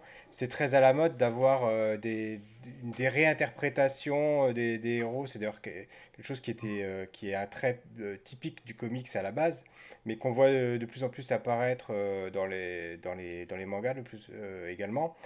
Et là, du coup, bah, on se dit, bah voilà, là, il y a une ligne temporelle clairement identifiée de Goldorak, de Grandizer, sur laquelle vous vous êtes positionné en fait. C'est ça. Et moi, je me permets de vous poser une question parce que, vous savez, au fil des ans, que ce soit donc la parodie que je faisais, il y a eu, comment ça s'appelait, Pierre, le manga avec les collégiens, là, où il y avait Sentai School. Actarus, Sentai School. Il y a eu pas mal de, enfin, vous savez, même des écrivains amateurs qui ont écrit des histoires de fans. Et beaucoup en fait démarraient un peu par la même histoire, c'est-à-dire c'était pas 10 ans après, c'était beaucoup plus longtemps après. Donc on n'était plus dans les années 70. Je me permets de montrer une image. Finalement, Goldorak, il a un petit côté robot boule disco. Hein. Est-ce qu'à un moment donné dans votre projet, parce que dans beaucoup de projets amateurs que j'ai vus, il y a ce Goldorak V2, vous savez, une sorte de Goldorak amélioré, une sorte de Grandizer Kaiser, ou je sais pas comment on peut dire. Est-ce que vous, ça s'est posé à un moment la question, et notamment, moi, ça m'a un peu sauté aux yeux, et d'autant plus peut-être parce que l'histoire se passe finalement pas 40 ans après, comme aujourd'hui, mais 10 ans après. La créature qui est en face, j'essaie de la retrouver à l'image comme ça, mais elle a un côté un peu plus moderne SF, hein, avec des choses très organiques comme ça. Voilà. Ben, On va dire pardon, ouais. En fait, l'Hydragon, c'est la créature qu'on a créée pour l'album. Donc là, il faut lui amener quelque chose de différent par rapport à tous les autres qu'elle peut affronter Goldorak, parce que clairement, Goldorak, il va se faire défoncer. Désolé, parce que l'idée du scénario, c'était d'avoir un adversaire plus balèze que Goldorak. Voilà. Mais encore une fois, pour dire ce que tu dis, nous, il était de toute manière, dès le départ, hors de question qu'on change quoi que ce soit à ce qu'on a vu quand on était gosse. On s'est dit, ils auront les mêmes costumes, on s'est juste permis un truc, on s'est juste permis d'enlever les points jaunes sur le costume de Venusia où on trouvait que ça faisait un peu trop les tétons. Voilà, d'accord. Pour le reste, on a rien touché. Est-ce que vous avez laissé le H à la ceinture qui veut dire Hitomi du coup ou pas? On a laissé le H à la ceinture qui veut dire Hitomi, on a laissé le M qui veut dire Maria pour Felicia. Je pense que toucher au design de Goldorak, en tout cas parce qu'il n'y a jamais rien eu sur Goldorak. Les BD de Goldorak, ça n'existait pas. Ouais. Donc, je pense que de toute façon, dans un premier temps... Si, ça existait, les BD luxe, quand même. Non, il y a Pour pas... la blague, je voulais vous accueillir à l'émission en disant mais qu'est-ce que c'est que cette merde que vous nous avez conclue. Il y a eu de la BD. Ça, c'était du produit de l'époque, comme ça, vite fait. Voilà. Une bande dessinée franco-belge, album dur, etc. Il n'y a pas eu. Et je pense que de toute façon, voilà, redesigner Goldorak, c'était pour moi la pire chose à faire. D'accord. Je sais pas, enfin, j'ai l'impression en tout cas, sans doute pas forcément l'attente, ça doit être un peu l'attente des connaisseurs de l'univers de Gonagai, tu vois, le côté Mazinger Z qui est surclassé, qui vient être sauvé par Great Mazinger et ainsi de suite. Je crois c'est vraiment une attente de connaisseurs, effectivement, de l'univers étendu, on va dire, de la trilogie. Cette dynamique de la nouvelle version du robot qui viendrait à la rescousse, si tu veux. Et d'ailleurs, le manga d'origine, je sais pas à quel moment il a été fait par rapport à l'animé, si c'était avant ou si c'était après, mais il y a même un deuxième Goldorak sur Terre qui s'appelle Raga, qui est complètement horrible. Vraiment, il est pas beau, il est moche. En fait, on explique que dans le manga, Euphor et la planète Terre serait un peu des planètes jumelées comme des villes de France et d'Allemagne, vous voyez, et qu'en fait chacun aurait eu sa version, mais l'autre est vraiment absolument atroce. Je vais même pas vous le montrer. Mais voilà quoi, il y a un peu cette dynamique là, et personnellement je me suis posé la question en ouvrant l'album, j'ai vite compris que non, mais tu vois, je me suis dit tiens, est-ce qu'ils auront fait potentiellement une sorte d'upgrade, comment ils pourraient l'améliorer et tout. Non, vous êtes resté hyper fidèle à vos souvenirs, quoi. Vraiment fidèle, ouais. Disons que à un moment, s'était posé la question de dire est-ce qu'on explique comment Goldorak plie son bras, parce que soyons honnêtes, dans le dessin animé, quand tu regardes comme il est fait, il peut pas plier le bras. Mais on s'en fiche, on n'a pas à expliquer ça. C'est pas, on n'a pas fait ce bouquin pour expliquer des choses. On a fait ce bouquin parce que vous imaginez qu'on est des gosses de 8 ans à qui on prête un jouet et on dit putain, allez, on s'éclate, quoi. Encore que dans la BD, il y a des passages où vous expliquez la tenue, des choses comme ça, le fait que la synthèse moléculaire, je ne sais plus comment vous l'appelez, mais enfin, j'ai trouvé que c'était quand même intelligent, enfin, c'était bien amené. Mais l'idée, c'est de rendre tout ça crédible, mais en réalité, tout ça est faux. Oui, mais bien évidemment, bien évidemment. L'idée de la BD, c'est ça, dans son ensemble, la bande dessinée, ce qu'il faut, c'est y faire croire. Tu vois, je me rappelle d'une discussion avec Régis Loisel sur son Peter Pan. En fait, son bateau, par exemple, qu'il a dessiné, le bateau de pirate qu'il a dessiné dans Peter Pan, si on doit le faire en volume, c'est un casse-tête sans nom, parce qu'en fait, il s'est contenté d'y faire croire, mais d'un point de vue construction de bateau, ça marche pas, et puis parfois, en fait, en volume, l'avant, le côté, ça marche pas, mais à un moment sur ce plan-là, il avait besoin de faire croire à ça, donc il est fait, et voilà. Et c'est ça la BD, tu vois, donc après, ouais, expliquer pourquoi, enfin comment, Goldorak mécaniquement. Donc tant qu'on y croit, c'est très bien. En fait, c'est pile pour ça que Denis voulait pas faire le faire tout seul, parce que c'est le genre de truc qu'il aurait pas pu s'empêcher de faire, lui. C'est ça. Alors que nous, on lui dit non. Il y a des choses que je ressens un peu, moi, c'est quelque part vous déroulez, alors je sais pas qui, mais vous déroulez un savoir-faire sur les engins, sur les avions militaires, sur les hélicoptères, qui est peut-être un tout petit cran au-dessus par rapport à Goldorak qui n'a pas un seul joint, un seul vérin, alors que dans le manga d'origine, quand il y a un truc qui explose, il y a des boulons de partout parce que c'était bien du robot en dur, quoi. Je pense qu'on a voulu malgré tout l'intégrer dans un monde réaliste, en fait, puisque c'est comme ça qu'on le voyait. Alors, en effet, on s'est permis de pas faire de boulons, de pas faire de trucs, parce que c'était très bien et parce que c'était Goldorak comme ça qu'on l'a connu. Ce qu'on disait, c'est ce que Denis aime bien dire, c'est Goldorak, c'est une Cadillac qui fait entre 30 et 60 mètres de haut, si on veut avoir une marge un petit peu selon les gens.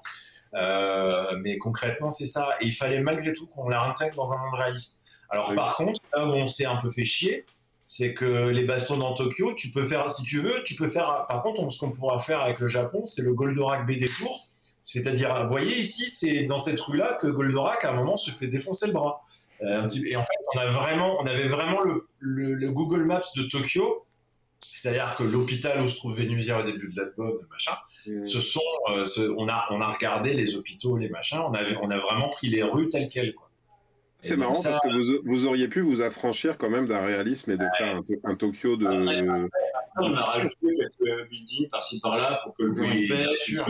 mais tout ça. En fait, c'est simple. Goldorak, quand on le regardait, c'est vrai que quand il se battait en ville, bon, c'était des immeubles blancs, quoi. Tu vois, ça n'allait pas plus loin. Et en général, en plus, les villes étaient plutôt désertes quand tu regardais les combats.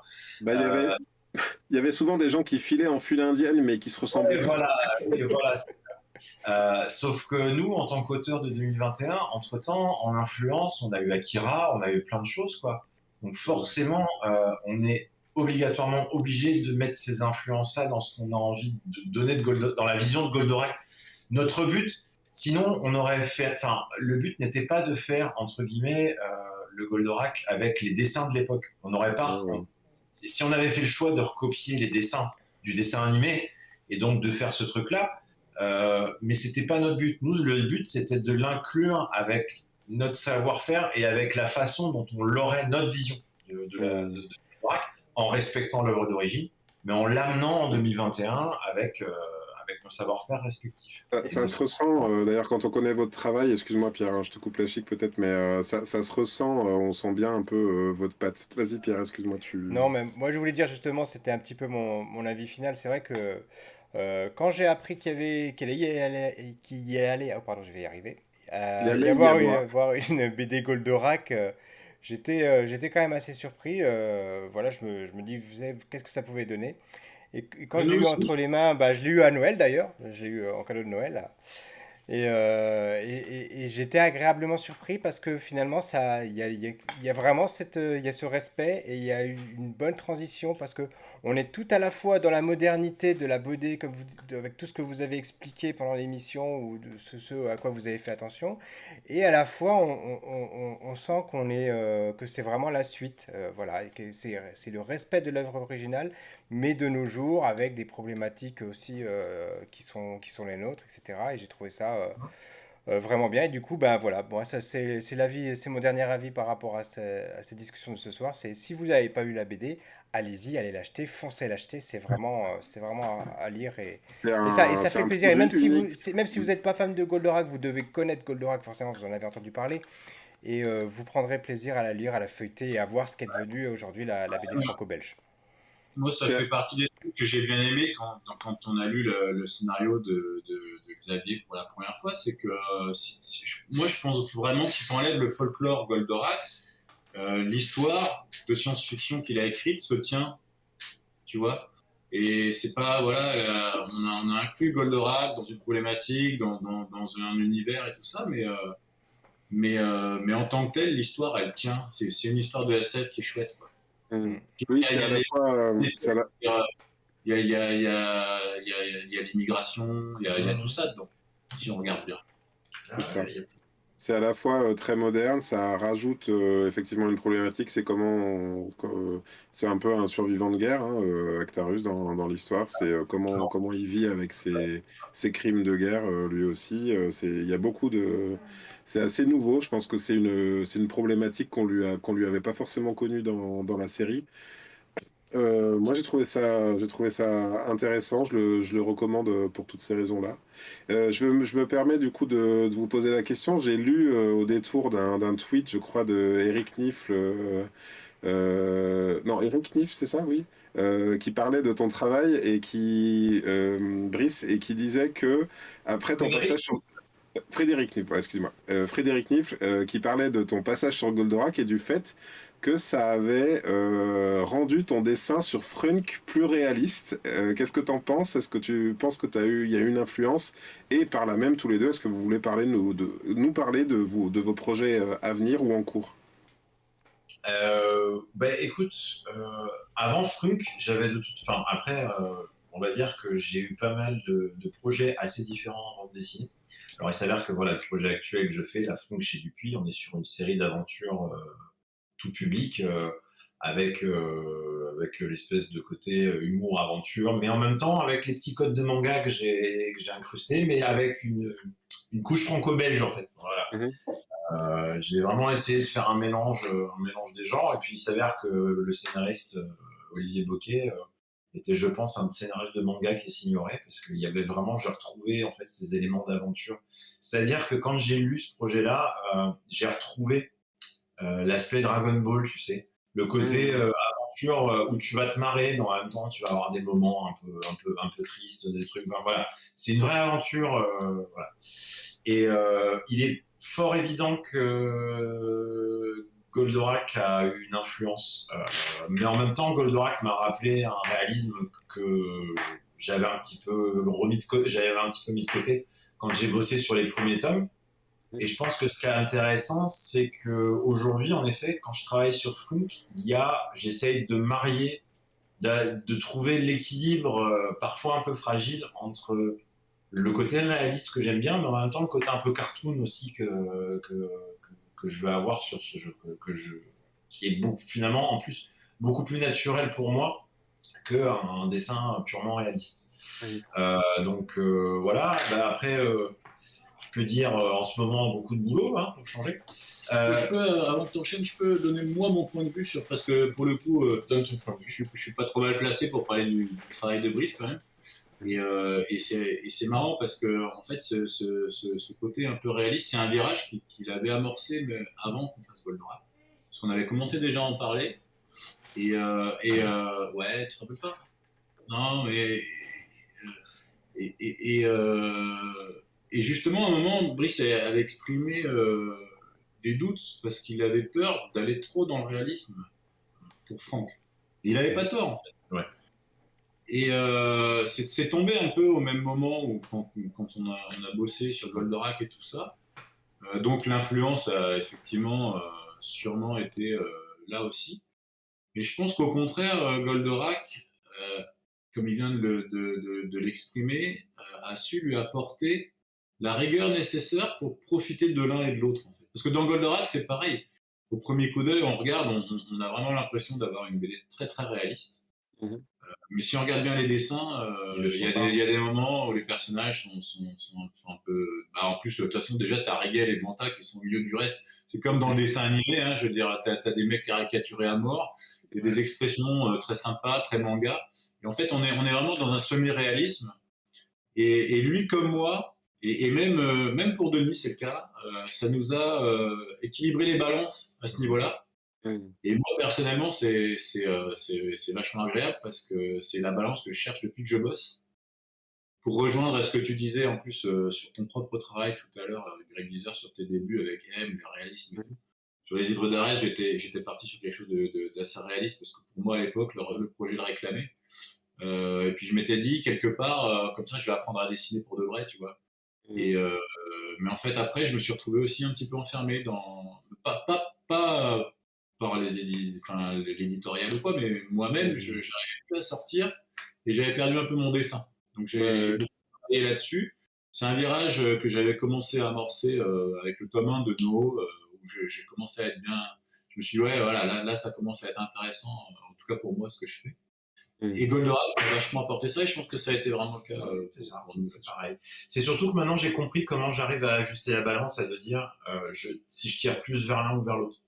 C'est-à-dire que maintenant, j'arrive beaucoup plus facilement, parce que du coup, pour répondre à ta question, donc actuellement, Flunk, c'est la série en cours. Là, je vais commencer le 9e tome en milieu d'année. Ouais. Sachant que pour l'instant, il y a au moins une douzaine de tomes de prévus, si c'est pas plus, on a d'autres idées. Et actuellement, je travaille aussi avec Jean-Luc Istin dans sa collection pour Elf, etc. Et du coup, là, je suis dans un truc vraiment très, très, très réaliste. Mais du coup, je suis sur la balance entre les deux, mais maintenant, j'ai compris. Je sais à quel moment je dois faire ça, à quel moment je dois faire ça, et si je refais ça. En fait, le fait est que Goldorak, ça, on l'a pas dit. Ce qu'il faut savoir, c'est Goldorak, c'est 5 ans de travail. Enfin, c'est 3 ans et demi de travail étalé sur 5 ans. Énorme.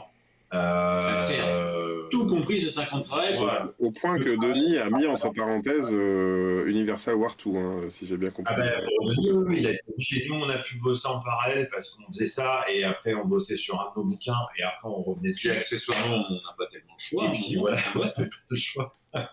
Mais en fait, cette méthode de travail et puis cette rigueur qu'on a eue, parce que quand tu es tout seul devant ton album, même si tu es en atelier, je suis en atelier avec Alexis, puis on a l'atelier virtuel, malgré tout, quand tu fais l'album, tu es tout seul à faire l'album, au dessin, hein, ça s'entend. Alors que là, comme on a fonctionné concrètement, moi, mettons sur la page 24, s'il y a le corps, je vais faire l'œil droit, Alexis va faire l'œil gauche et Denis va faire la bouche. Je dis ça vulgairement, mais c'est un petit peu comme ça a pu se passer. Et ce qui fait que quand tu as un blocage en termes de dessin, l'autre va venir te le montrer, te le faire, et là tu vas comprendre des choses. Et en fait, la somme de nos 3 dessins nous a permis de comprendre des choses à des manières différentes. Moi, par exemple, je pense que j'ai fait comprendre beaucoup de choses en termes d'émotion. Alors avec Alexis, on en cause depuis des années. Non mais t'as raison. Mais avec Denis, voilà, moi je sais que par exemple, pour le côté émotion des personnages, c'est ce que j'ai pu leur apporter. Moi, clairement, là maintenant, il râle plus quand il a une bagnole à dessiner, par exemple. C'est bête, mais c'est vrai. Mais voilà, je dessinais jamais de cas, donc là j'ai été un petit peu contraint, un cauchemar, forcé et contraint, mais je me suis éclaté, et maintenant c'est vrai que j'ai beaucoup moins de problèmes avec ça. Et du coup, ça m'a appris aussi une certaine rigueur de dire maintenant, voilà, prends plus de temps et essaye de bien faire attention à la balance que tu veux mettre, parce que si tu vas trop dans l'énergie, tu vas faire un truc qui est trop cartoon, et en même temps, si tu vas trop doucement ou si tu vas trop dans le petit détail, tu vas finir par faire un truc trop réaliste, et voilà. Et en fait, cette gymnastique à ce niveau-là, pour moi, ça a été super bénéfique, parce que maintenant, en effet, j'arrive à beaucoup mieux maîtriser toutes les facettes de mon dessin, qu'elles soient réalistes ou pas. Oui. Et donc, en effet, je pense qu'au moment du tweet de Fred, je pense qu'il faisait référence au tome 7, sur le tome 7, j'ai vu, je dis merde, il est un tout petit peu trop réaliste. Et c'est là où j'ai fait au tome 8, en disant bon, là, faut que je fasse attention. D'accord. Oui, pour l'atelier virtuel, Discord est un outil formidable pour ça. Moi, j'ai travaillé très récemment avec quelqu'un qui m'a assisté à la couleur pour me faire gagner du temps. Quand on travaillait dans le même atelier, je lui expliquais des choses. Elle travaillait 1 heure, je me retournais, je disais non, mais c'est pas ça que je voulais te dire. Et puis en fait, tu lui montres par écran partagé sur Discord, parce que maintenant j'ai quitté mon atelier. Le vrai, je suis en atelier virtuel aussi avec certains des anciens. Et je lui montre et elle voit à l'écran ce que je fais. C'est-à-dire j'ai pas ma main qui cache le truc, elle voit le truc se faire et ça débloque des tas de choses. Je sens que mon ami Pierre, il pense déjà que l'émission devrait être pas loin de se finir, mais j'aimerais quand même, parce que moi, je t'ai vu, Brice, poster des petites choses, des pages de manga en disant je flippe. Ça fait quelques. J'espérais que dans les projets futurs sur lesquels tu travailles, tu allais en parler. Est-ce que tu serais pas en train aussi, en parallèle dans tes projets, de faire ou d'avoir monté un projet de manga? Là, alors là, donc, j'ai Funk à faire. Bon, Funk, ça m'occupera toujours une partie de l'année, mais pas uniquement. Là, j'ai vraiment ce gros bouquin pour Listin à faire pour Soleil, qui va me prendre vraiment toute l'année. Et après, en effet, j'ai des projets manga. J'ai le mien, mais le mien, alors c'est ce que tu as dû voir, mais le scénariste qui s'ignore en moi s'ignore encore.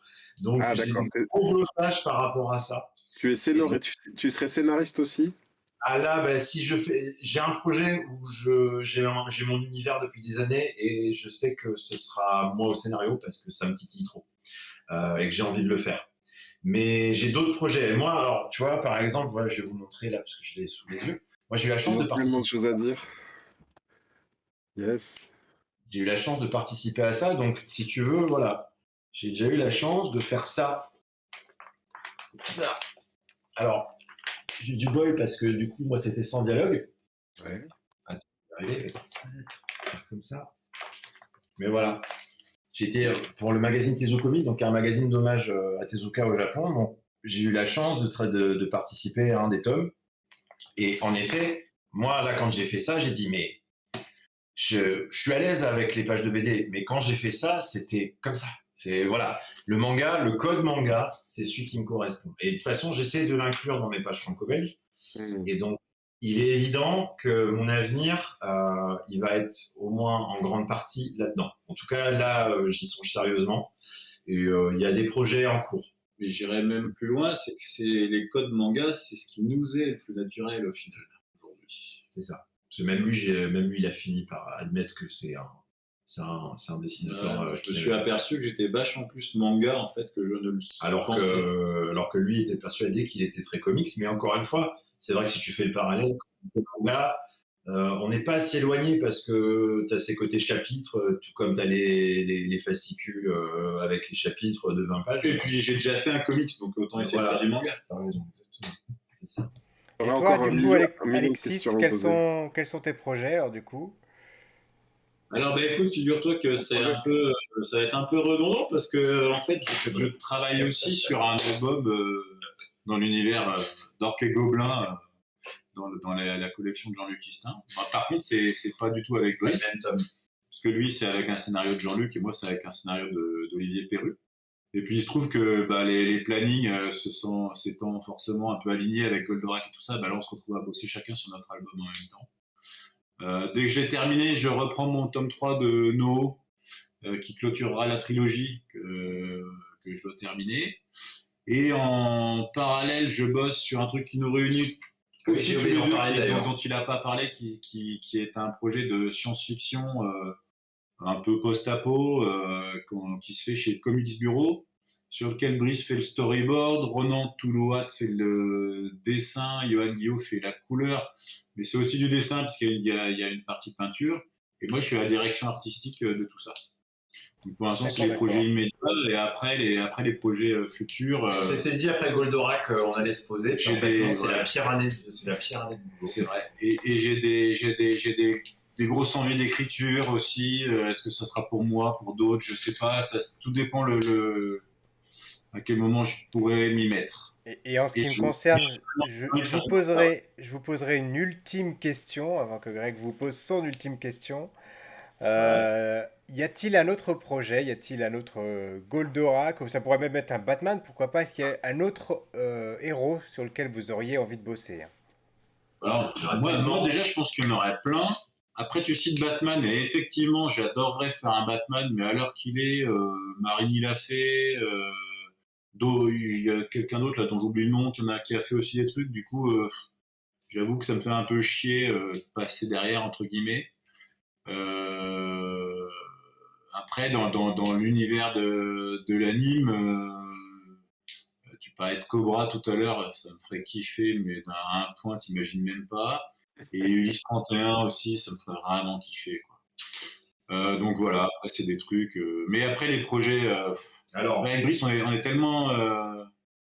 On aime tellement ce média et on est tellement éclectique qu'il y a plein de choses. Tu vois, on a aussi envie de faire tous les deux ensemble du récit beaucoup plus intimiste.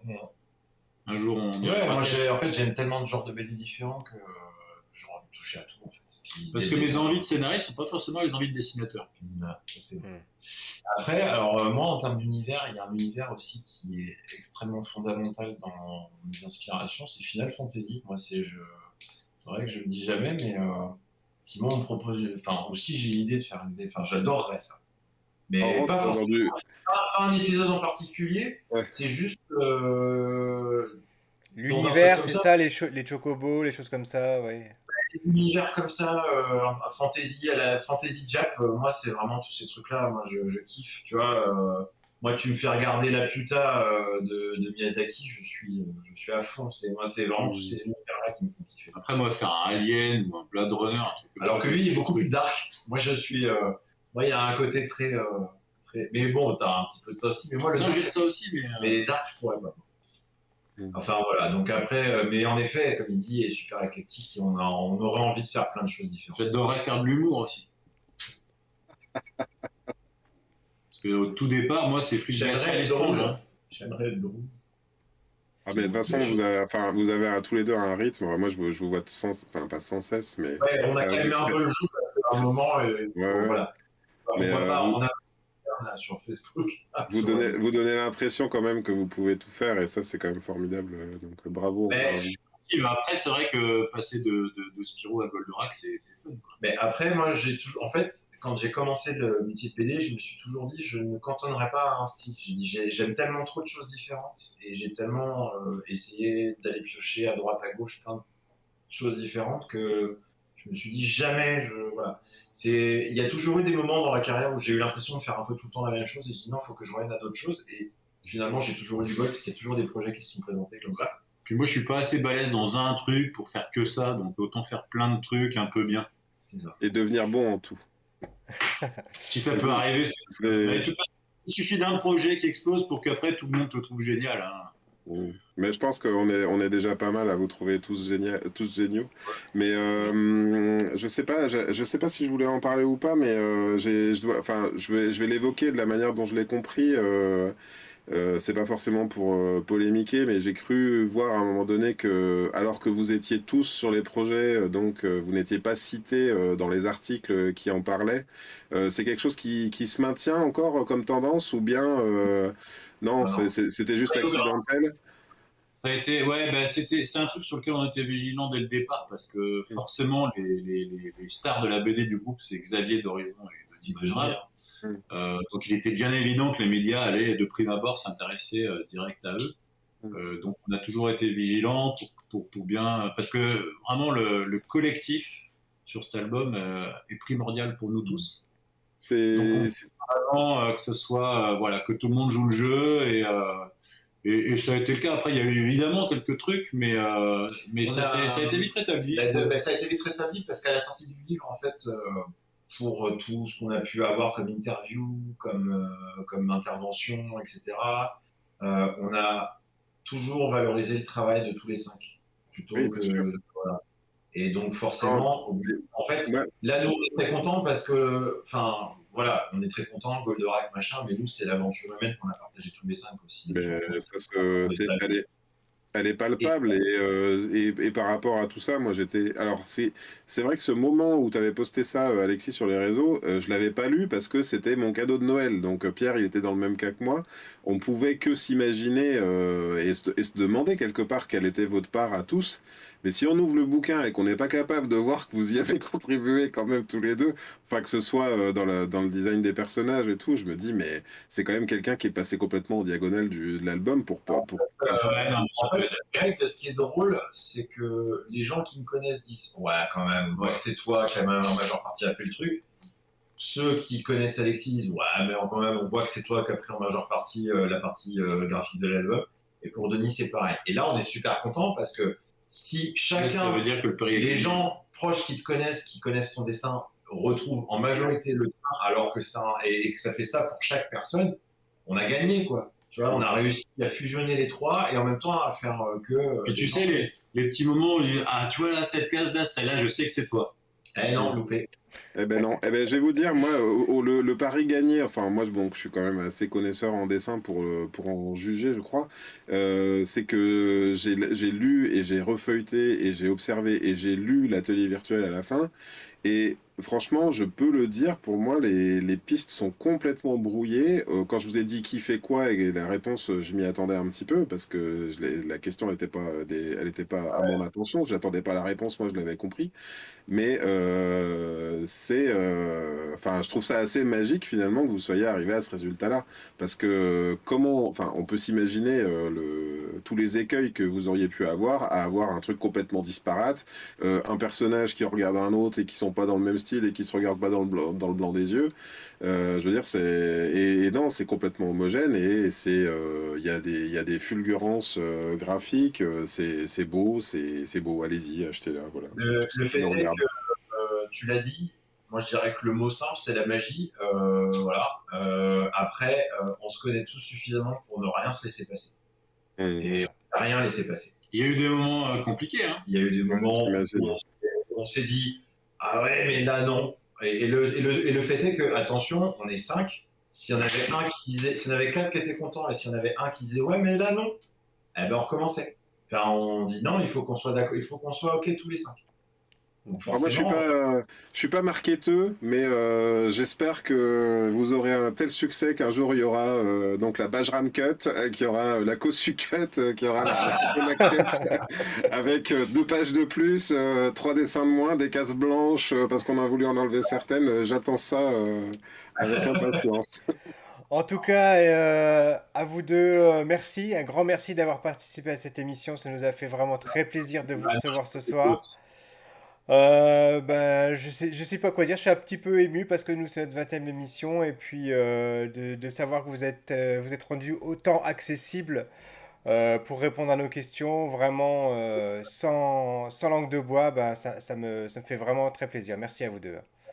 C'est gentil, mais c'est avec plaisir. Voilà. Et donc, avec Grégory, on donne. Vas-y, tu voulais terminer, Greg? Non, est-ce qu'on pas de reco hein, cette semaine, c'est ça? On a déjà une grosse Oui, oui, recommandation, on l'a on n'en déjà fait fait. pas Là, plus. on a Allez, la déjà semaine prochaine. explosé nos records de temps passé par rapport aux Ouais, autres émissions, donc il n'y aura pas plus de c'est ça. recommandations. Donc, Bon. avec Greg Dyser, on vous donne rendez-vous la semaine prochaine pour une nouvelle émission du Café le Multivers, un 21e épisode. En attendant, portez-vous bien et ciao, au revoir à tout le monde. Salut, On aura salut. plaisir à vous retrouver dans une Merci autre à vous émission. deux. Oui, oui, oui, revenez Si quand vous vous avez voulez. d'autres actus, revenez quand vous voulez, les garçons. Avec plaisir. Plaisir. Bye.